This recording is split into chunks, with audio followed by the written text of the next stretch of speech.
Bharat ji. Thank you. I have a slight point of difference, sir. I think all of us who are sitting here and we are on the stage here, we all agree that what we've seen is a very dramatic thing and we all agree with it. But I think that is stage one. I think we need to sit and not talk about how much we agree with this. We need to talk about what can each of us do about this. And I think all of us have an area of expertise. So agreeing is one thing, that we all agree it's a bad thing and we must do something, but we are common people who have no access to the authorities. And I think if there's something that is formed by which all of us contribute to either reaching out to the government or to reaching out to the people, I think that is what we should look for.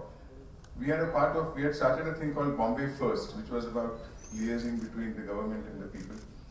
And there was one proposal we had made is that if Mumbai is a city of industrialists, everybody's corporate office is in the city, why can't we create a system by which every time any big company, whether it's Tata or Birla or Reliance, goes to the government for approval of any of their plans, if an area is demarcated to say you're not supposed to develop this, but supposed to preserve this area, you're supposed to keep this area clean and make it green. If a plan like this is more concrete can be evolved, I think that's what will help the city.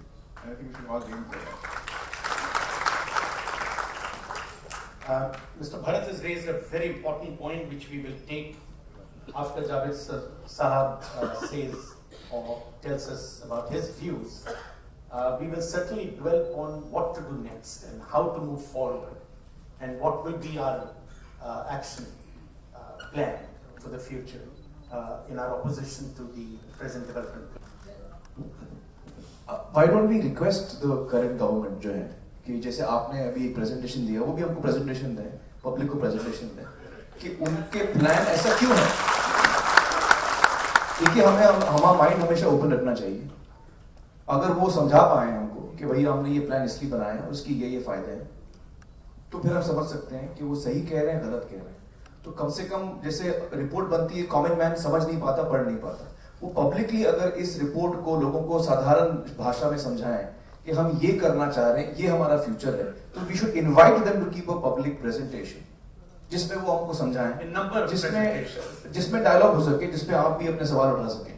So that will be a healthy process of understanding why they are doing that, and then what is to be done to it, change, not change, etc. But a common person should understand this.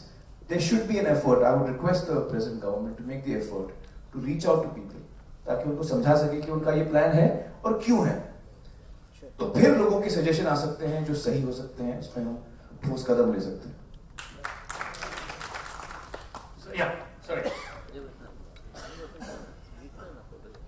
Sir, यहाँ आने की सिर्फ वजह यह है कि मेरे हाथ थोड़े कांपते हैं, तो वहाँ में अगर माइक मेरे हाथ में कांप रहा होता तो आप लोग समझते मैं नर्वस हूँ. इसलिए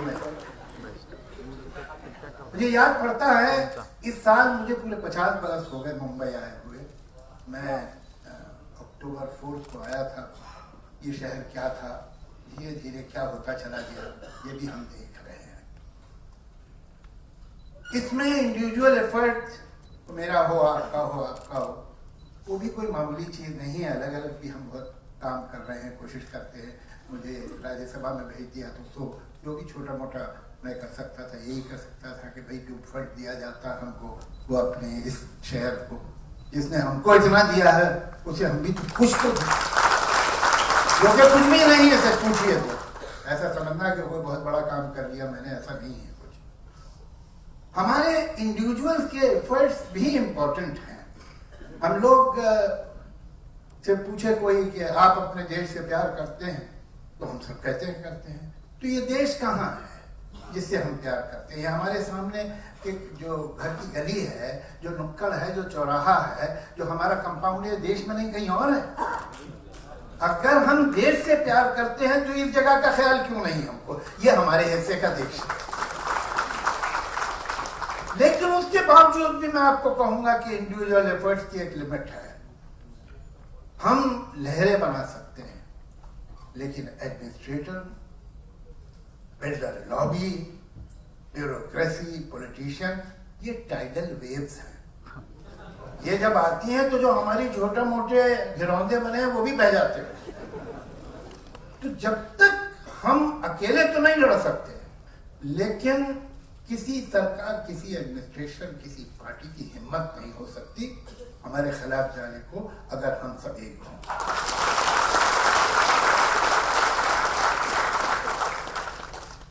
बात घुमा फिरा के कहने की जरूरत नहीं है, सीधी बात क्या है कि इस शहर को इंडिविजुअल्स ने बर्बाद नहीं किया है, बिल्डर लॉबी और पॉलिटिशियन की साथ। हमें बताया जाता है कि ये शहर गंदा इसलिए हो रहा है, ये शहर खराब इसलिए हो रहा है कि इसकी संख्या बढ़ रही है, इंसानों की पॉपुलेशन बढ़ रही है। मुंबई जो है वो 8वां मोस्ट पॉपुलेटेड सिटी है दुनिया में। न्यूयॉर्क की पॉपुलेशन बहुत बड़ी, जो कि फाइनेंशियल कैपिटल है यूएसए का। टोक्यो की पॉपुलेशन बहुत बड़ी, जो कि फाइनेंशियल कैपिटल है जापान का। मुंबई की पॉपुलेशन बहुत बड़ी है, जो फाइनेंशियल कैपिटल है इंडिया का। इन तीनों शहरों की जमीन में से तेल निकलता है, सोना निकलता है, हीरा निकलता है। क्या निकलता है इसकी जमीन से? जो ये फाइनेंशियल कैपिटल है। ये फाइनेंशियल कैपिटल इस नगर के रहने वालों की वजह से, न्यूयॉर्क के रहने वालों की वजह से, टोक्यो के रहने वालों की वजह से। और ये दोनों शहर जो हैं, इनकी संख्या, इनकी पॉपुलेशन मुंबई से ज्यादा। यहां जो लोग रहते हैं, यहां लोग जो आए हैं, उन्होंने ही तो इसे फाइनेंशियल कैपिटल बनाया। कोई जमीन पे थोड़ी निकल आई थी दौलत। और उसको किस तरह से इस्तेमाल किया जा रहा है, जो यहां पैदा हुआ है इंसान के मनोबल से, मेहनत। 1 लाख से ऊपर घर मुंबई में ताला लगा हुआ पड़े हुए हैं, बिक नहीं रहे, बंद है। 1 लाख से ऊपर 11 लाख घरों की जरूरत है, नहीं है। इस शहर की 90% पॉपुलेशन या तो स्लम पे है, या फुटपाथ पे है, या ऐसे घर पे है, बिल्डिंग में है, जो किसी दिन भी गिर सकती है। बिल्डर्स अब बिजनेस से भी आगे जा चुके हैं। पैसा अब इतना हो गया है कि धंधे की बात भी सोचने की जरूरत नहीं है। अगर धंधे की बात सोचनी हो तो वो तो छोटे घर बनाएंगे, वो घर बनाएंगे जो लोग खरीद सके। जो तुमने बड़े घर बनाए थे तो बंद पड़े हुए हैं, तो तुम छोटे घर क्यों नहीं बनाते? ये उनकी शान के खिलाफ है। गरीबों के लिए घर बनाए, ठीक, ये कोई काम है? अब उनको ये काम पसंद नहीं। जबकि सच ये है कि कोई भी बिल्डर अगर affordable middle class, lower middle class के लिए घर बनाएगा तो एक दिन में बिक जाएंगे। वो 1 लाख लग्जूरियस हाउस बना के बंद पड़े हुए हैं, वो इंतजार कर रहा है कि किसी दिन फिर 2-4 लखपति करोड़पति बनेंगे तो खरीद लेंगे। लेकिन उसको इंटरेस्ट नहीं है गरीब से। जहां तक राजनेताओं की बात है, वो किसी भी पार्टी के हों, उनको कितना इंटरेस्ट है गरीबों से, वो तो आप 60-65 साल से देखिए रहे। ये सारी जो स्कीम्स हैं, ये कोई एक सरकार ने बनाई, दूसरी सरकार ने उसे पसंद कर लिया। ये सब अल्टीमेटली हिंदुस्तान की राजनीति एक क्लब है। इसमें कुछ 5-6 हजार मेंबर हैं। कभी कोई इधर पावर में है, हम लोग उस क्लब के मेंबर नहीं। जो डेवलपमेंट होता भी है, मैं तो 2 आपको मिसाल दे के बात खत्म करूंगा।